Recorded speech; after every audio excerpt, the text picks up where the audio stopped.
我係幫你彭經理，今天長見識啦，又嚟帶大家睇一套100萬嘅豪宅，就係我哋大家中意嘅黃金海岸。哇，嚟大家欣賞一下呢個可以睇見2000米嘅光景啊，係啊，2000米闊嘅喎，係嘛？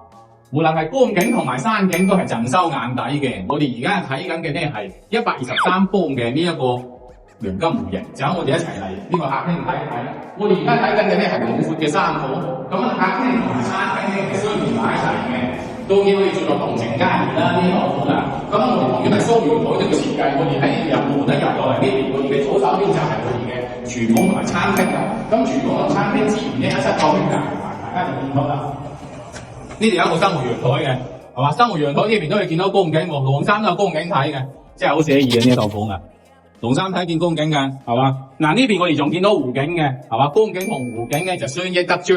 咁啊，我哋而家呢再嚟睇一睇我哋嘅呢隻機構大嘅，同大家講解下先。我哋呢邊嘅寬度咧就大概就10米嘅，咁啊呢邊縱深就大概就係10米咁啊，係嘛？夠晒闊嘅，大家可以見到啦。呢個客廳有時租我就好易派㗎啦。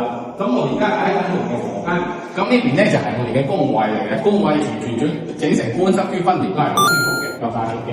咁當然啦，呢邊就有第3隻房間，哇！呢啲唔係呢隻房間，嗱一起身就可以見到我哋咁嘅，我就去飲水下先。咁啊，我哋而家南側落嚟，再睇一睇我哋。係嘛？我哋而家係南向嘅，我哋而家呢邊係東邊湖，同埋我哋係工廠小書包。好，我哋再睇一睇我哋嘅財房。咁啊，我哋嗱呢一邊呢隻客房咧，都係夠晒闊嘅。呢隻客房咧都係睇見光景嘅，為到我哋3隻房間都可以見到光景啊，係嘛？每日起身都見到如此美妙嘅光景，係嘛？將啲水為台啊嘛，係嘛？一入到嚟有晒全部啲啊，主人房呢一邊都係夠晒闊嘅。呢邊就係我哋嘅私人衞生間，主人房呢邊係衞生間。咁啊，我哋呢邊咧就係我哋嘅主人房，咁主人房更加唔使講啦，即係我就覺得呢個光景真係就係我哋好適合嘅間，係嘛？咁而家咧我哋呢個房係123方嘅，咁都係100萬多少少就有一個低配啦，同埋工廠小書包，咁想睇房咧記得揾行經理。